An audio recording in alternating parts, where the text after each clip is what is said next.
Today, 80 members of the Australian Defence Force have split into groups of 20 to widen the search area even further. They've been walking up to 25 kilometres a day in hot and harsh conditions. It's now been 18 days since Gus wandered off. Sweltering heat has hampered the new search for missing 4-year-old Gus Lamont in the state's mid-north. Crews have battled scorching temperatures around the remote Outback station, forcing teams to wrap up early for the day. And we're learning more about what family members were doing when he disappeared. Well, and while it helps paint a picture of that tragic night, sadly, there's still no sign of the 4-year-old. I got nightmares in my head, I fear. Thoughts build up until I can't feel. My mind fills up into a creature, and it haunts me somewhere much deeper. I got nightmares in my head, I fear. Hello and welcome to True Crime Rocket Science. The mosaic is slowly coming into detail on day 18. For the first time, 7 News have published the specific location, this is so important, where Gus was apparently playing in the sand on the night that he disappeared.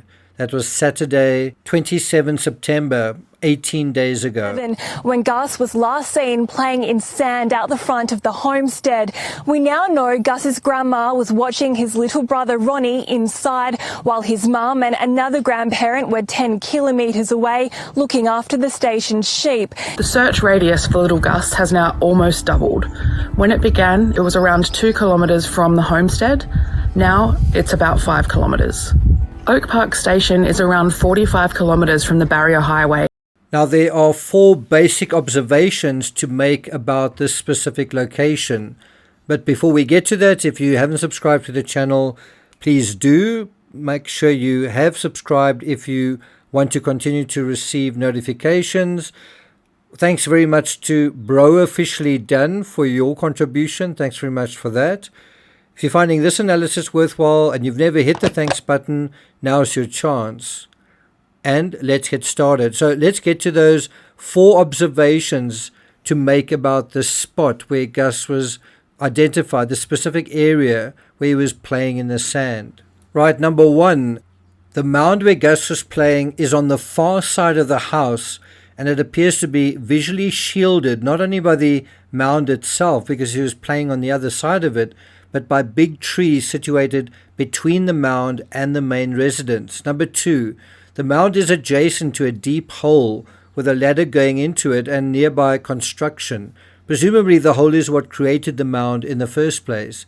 It's also hard to imagine Gus playing on a mound of dirt like that for 30 minutes. It's not exactly soft sand. That whole mound isn't entirely soft sand, just the one side of it. Number 3, the mound is also right beside a road. So if someone drove up, it would be relatively easy to simply place him in a vehicle, even if it was stopped nearby and driven off again.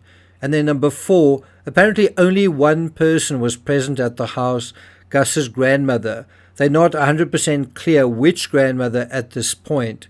As mentioned earlier, I thought Gus's sibling, 1-year-old Ronnie, may have had an influence on distracting the caregiver from looking after Gus, and now this does seem to be part of the official narrative. Gus was discovered missing at 5:30 and the police were called 3 hours later. I think another interesting question that arises is, when did the family tending the sheep arrive back at the station? And was there any effort made to contact them by the granny in charge back at the ranch?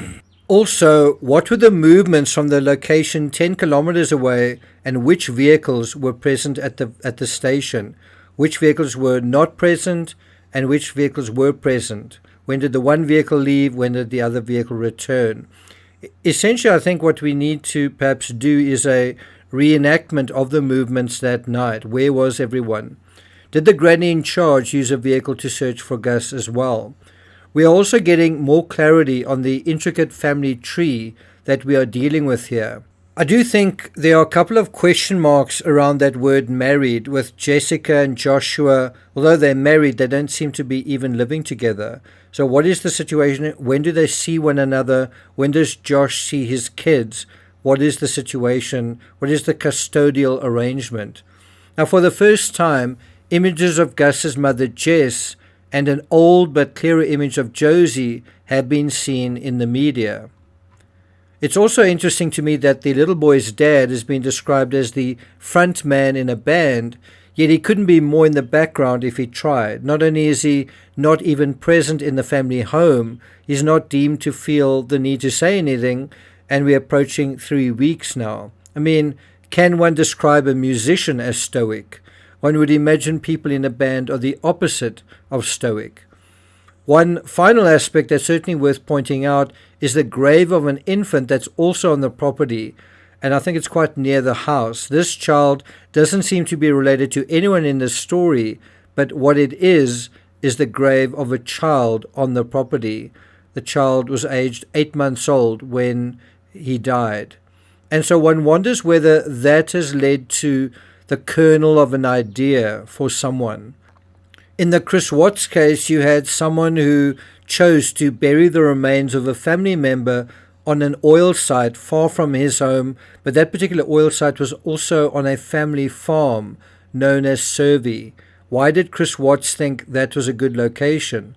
Well, because of its remoteness, because he was the only one there when he did that. And this begs the question, what is more likely here? Did Gus wander off? Was there an accident and then a burial? Or did someone arrive in a vehicle and take the little boy? I think we've reached a stage now, day 18, where the massive searches so far we can basically cross off the wandering off option, can't we? Well, I'm not going to take it further than that. Thank you for listening, and I'll see you guys next time.